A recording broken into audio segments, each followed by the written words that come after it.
It's been 1 year since the murder of George Floyd, and while the Biden administration claimed that they wanted to see legislation on Biden's desk by today to reform policing, Congress has failed to do just that. I mean, is anyone really surprised? Now, a senior White House advisor and former Congressman, Cedric Richmond, granted an interview to the Huffington Post about this issue and offered an important series of non-answers regarding Congress, their fecklessness, and their unwillingness to actually fight. And I'm specifically talking about Democratic lawmakers, their unwillingness to actually fight to get anything done, much less police reform. So let me give you some of his answers if you want to hear what non-answers sound like. When asked about the legislation and how central it is to the goals of the Biden administration, here's what Richmond said. The president has publicly declared, even in a joint address to Congress, that the George Floyd Justice and Policing Act needs to be passed and that we need to re-examine the way that police and the communities they police interact. And there's no trust there. You have to have transparency and accountability in policing in this country, end of story. So that was a fantastic answer if you've been living under a rock and you have no idea what we need to do with policing in the country. This is something that's already been long established. Great, thank you for stating the obvious. On whether the bill should end qualified immunity, that's a huge part of this debate. He says it has to be a substantive bill and it has to address what is happening far too often in this country. And so we're not negotiating and setting red lines in public, oh, God forbid. We're giving Congress the space to do it, but we would like to see a meaningful bill. Now, Cedric Richmond was in Congress. He knows how disastrous Congress is. He knows how low the approval rating for Congress is because of their inability to get anything done. So to immediately just brush this off to, Congress is working on it and we support it. We want something substantive, but Congress is working on it. I mean, President Biden campaigned on this issue. President Biden pretends to care about this issue. I mean, he even talked about it during this joint session of Congress. But when it comes to actually fighting for it, nah. We'll leave it to Congress, where we know that it'll just languish and honestly, nothing will come of it. That's what the truth is. That's what the truth is. There will not be any police reform on a federal level. In fact, let me do more predictions. There will not be an infrastructure bill. There will not be an American Families Plan bill passed either. Period. Where's Joe Biden? Where is Joe Biden? Is he fighting for these things? You got a majority in the Senate and the House. Where's Joe Biden? Why is he not in West Virginia right now, holding Joe Manchin's feet to the fire? Because he doesn't actually care. He doesn't actually care. That's what he's communicating through his inaction.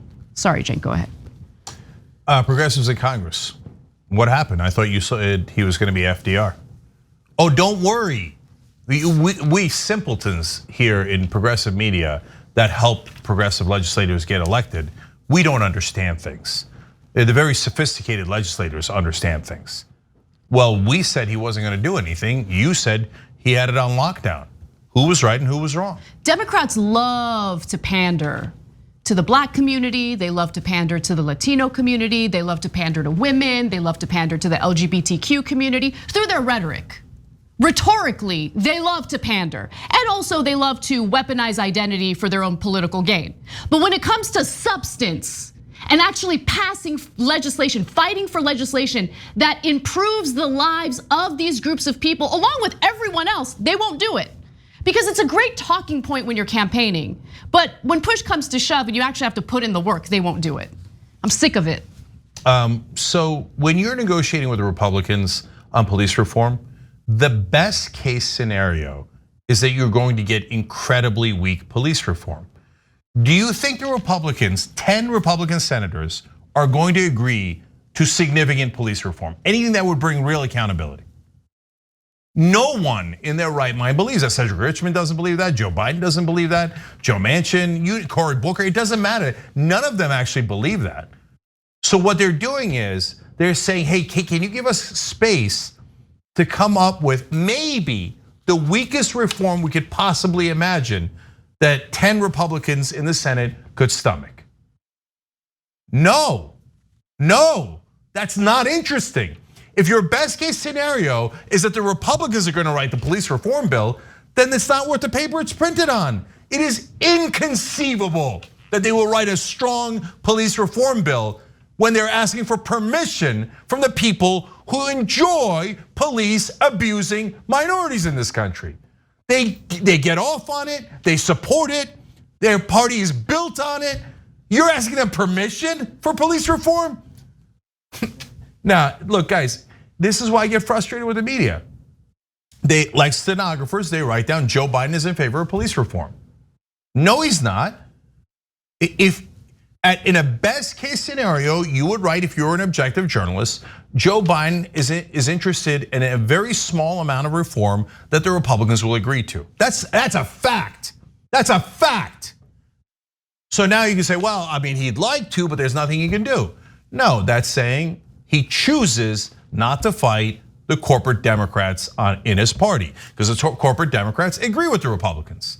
And they like the cops beating up on black people because it protects their property rights. So, and they'll do whatever Chamber of Commerce says, they'll do largely whatever their Republican friends say. So if you're waiting for their permission, that means you do not want police reform. And that means you are not going to fight for it. But there isn't a single real, like among the mainstream media, there's wonderful independent and progressive reporters. Among mainstream media, have you seen a single article that says Joe Biden is not in favor of strong police reform? Tim Scott's writing the bill. Tim Scott, the guy who came out for the Republicans, gave the response to Joe Biden, the guy who's presented as the main opposition to Joe Biden for the Republicans, and who said there is no racism in the country. He's the one writing the bill, and he has to get 9 other Attila the Hun-like right-wingers to agree with him in the Senate. What they'll come up with, if they come up with anything at all, is the exact opposite. Something that covers up the issue, pretends they did something, and at that point the mainstream media will jump in and call it historic reform. It does nothing, but we'll call it historic and we'll do propaganda on behalf of Joe Biden and whatever few corporate Republicans there are remaining. But here's the good news, guys. There's a silver lining to all of this. This is the good news. Democrats will lose control of Congress in the midterm elections. And if you're wondering, oh my gosh, well, what's the country gonna be like after that happens? It's gonna be like what you're experiencing right now. Exactly. That's it. Nothing's gonna change. Exactly. And then, by the way, Biden will deliver for the people he cares most about, his donors. Because what did he promise them?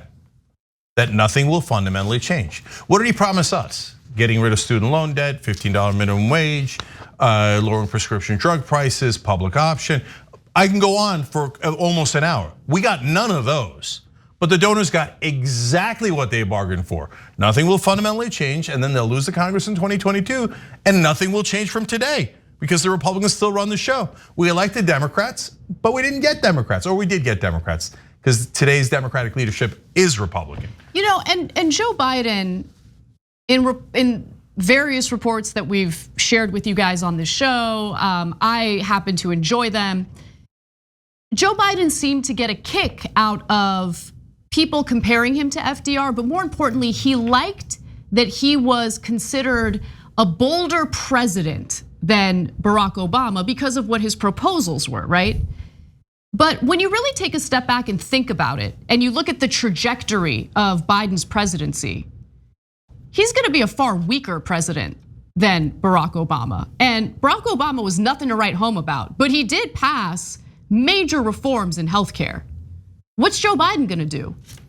His proposals were okay. I mean, obviously, as someone on the left, I want him to go further, far further. But in regard to infrastructure spending, in regard to taking care of American families that have been neglected by this country for decades, it was a good start, good start. He's not gonna get that done. I mean, what is he gonna do in his presidency? What is his legacy gonna be? What are historians gonna reflect back on to say this is what Biden accomplished in his presidency? What has he done? He passed the COVID relief bill, great, after, by the way, caving to the demands of business interests. I mean, the Chamber of Commerce certainly had more of a say than the American people did when it came to that piece of legislation. But other than that, I mean, I don't see a bright future for these so-called bold policies that he's proposed. I don't see him fighting for it. And the fact that he's not fighting for it, honestly, it just messages to people like me then he doesn't really care. You gotta show that you care, and his actions don't prove that out. All right, and last thing on this is I can't stand the extremes on the two sides either. One extreme is the right wing or idiotic people who say, oh, don't vote, jump off a cliff, it'll be better. I don't know what their alternatives. I don't have an alternative, I don't need an alternative, my hair's on fire. And they go, oh yeah? You see what happens if you vote for Biden? How would Trump have been better? Would Trump have done amazing police reform and made sure to protect black people in this country from police? Are you insane? Would he have done student debt cancellation? Would he have done the public option? Would he have done any of those things? Are you insane? So don't come here telling me, oh yeah, but that shows we should have voted for Trump. Only if you have an IQ in the single digits. And then, but also the corporate Democratic fanboys, like the Hal Sparks of the world, who are like, no, corporate, you just have to give him a chance. You just have to give him a chance. I bet if they work with the Republicans, they're gonna get bipartisanship and it's gonna be great police reform. You just didn't give Obama enough chance. I mean, he was only 8 years, okay? So he was gonna legalize marijuana, he just didn't get to it. If he had 80 years, he would have gotten to it. I mean, eventually the Democratic leadership is gonna be for universal health care. I mean, they're gonna get to it in like 800 years. You didn't kiss their ass enough. You should have never criticized them, they're wonderful people. There was nothing they could do but just give in to Republicans. You think you should cheerlead for that? No, I'm not interested in any of that. And K-Hive, what is K-Hive? Oh, we really like this person because of her personality? And we don't care about policy? Yeah, whatever. Thanks for watching The Young Turks, really appreciate it. Another way to show support is through YouTube memberships. You'll get to interact with us more. There's live chat emojis, badges. You've got emojis of me, Anna, John, JR. So those are super fun. But you also get playback of our exclusive member-only shows and specials right after they air. So all of that, all you gotta do is click that join button right underneath the video. Thank you.